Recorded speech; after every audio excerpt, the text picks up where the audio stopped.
in there. I mean, I think having these people confront people who have things to say to them is something that never happened before. So that lifts up the level of information, and it gives, of course, the defendants a chance to speak for themselves. And this one particularly has this made the rare move of admitting that he was responsible for what happened. So if that filters out to the people, then this would be quite interesting, because insofar as they know about the Khmer Rouge, they just know that they're a secretive bunch of bad guys who never admitted anything. And that's a start.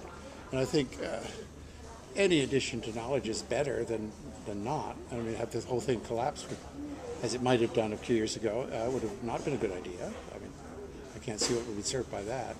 But, I mean, I'm always a little bit slow, though, in answering a question like, what do the Cambodian people think? I can't speak for them. I mean, these two guys could speak for them, because that's who they are. And they can have an idea what Cambodians talk about. I don't have the authority to say that. It seems to me that, however, that they're becoming more aware of the trial as the trial progresses. People are coming in to see it. People are going home. It's on the TV. Apparently, a lot of people are watching it. That's all positive. That's all positive. Long term, I can't say. I mean, it could just fade off. It's a long time ago now, and it may diminish, but in memory. But for history, it's very important to have this. I just said they had enormous questions, and I had to give them answers that were within the range of the time frame. Mm-hmm. And if I talked for half an hour, it wouldn't have been that much more illuminating to anybody.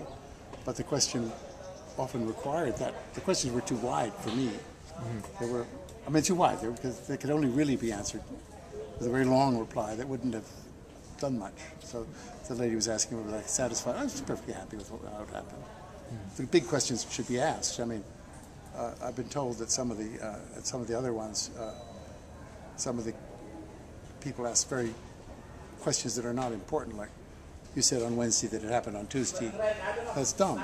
I mean, it really happened on Sunday. Well, great. Okay. Now let's move forward. Big ones are more important, big questions. But, yeah.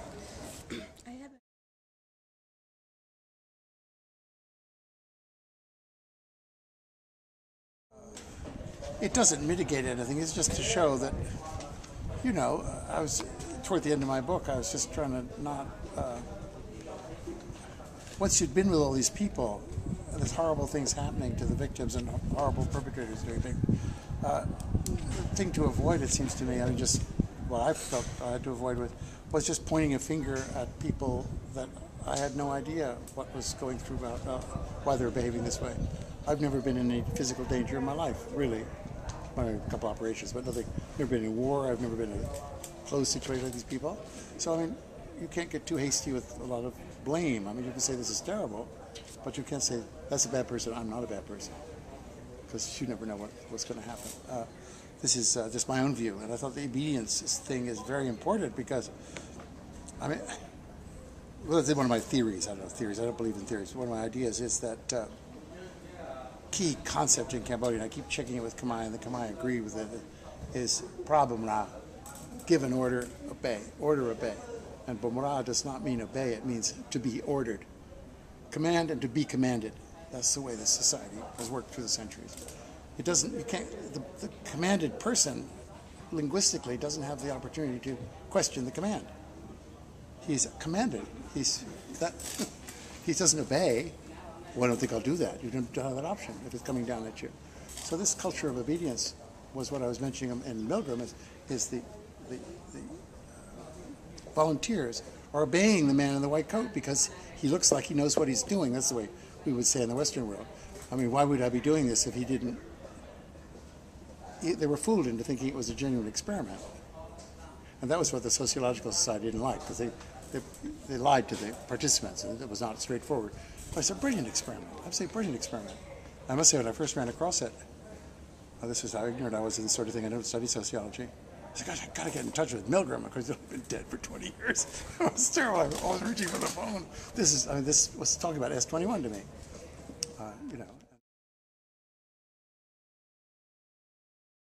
When he was in a position, I mean, I thought he was a little fawning at the end of the day. I couldn't say, slow down, kid. I mean, really.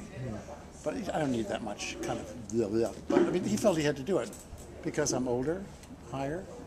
He was locked in that syndrome. I was gratified. I mean, it was nice, but I mean, I have to tell him back off. I mean, it's okay. I mean, just a.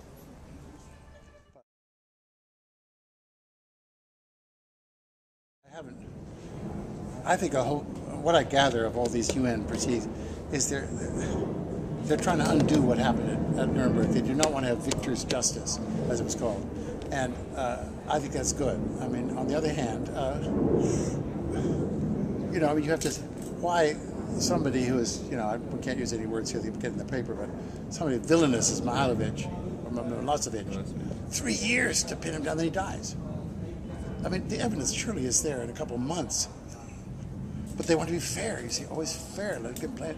But in a way, you have to ask, why be that fair to someone who's so... And they had hundreds of thousands of pages about him, decisions he made, phone calls, everything. Ready to go. But it was the bend over backwards, which I agree with. Not to have a sort of steamroller, or the first trial for Pol Pot and Ieng Sary here. Steamroller, just a fake trial. They're guilty. Okay, well, so what? But so it's not like those things. I haven't participated in UN things. I think they're following precedents. The Australian judge there has been 10 years in Yugoslavia at that tribunal. He's been so he knows how these things operate, and he's volunteered to do another one because he thinks it's a good idea. But it's not like Nuremberg, I don't think. What was yours?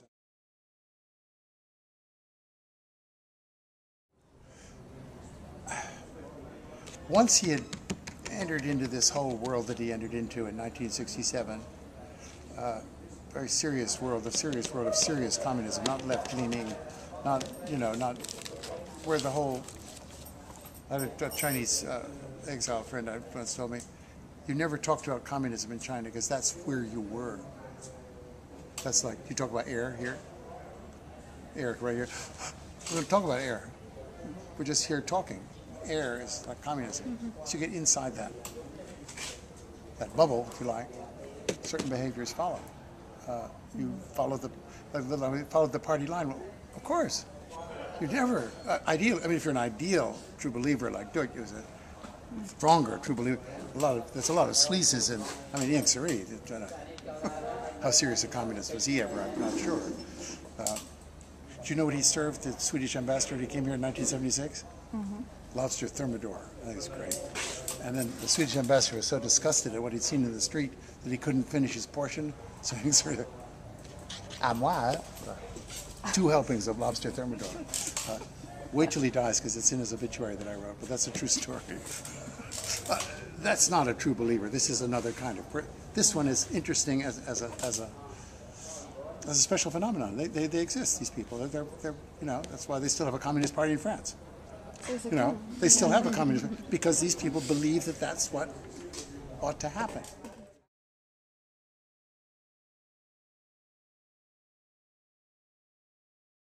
Nixon instead of I think that's true. Ho Chi Minh. I always wondered why it was Johnson who was dead and Ho Chi Minh was dead. They couldn't get any pictures of these other people. It was Carter anyway was in president. He may not even have known that Carter was president. They didn't have any newspapers here. And he knew that Johnson was out. And Nixon would have been the bad guy in the Civil War. They knew that. So they'd been fighting Nixon.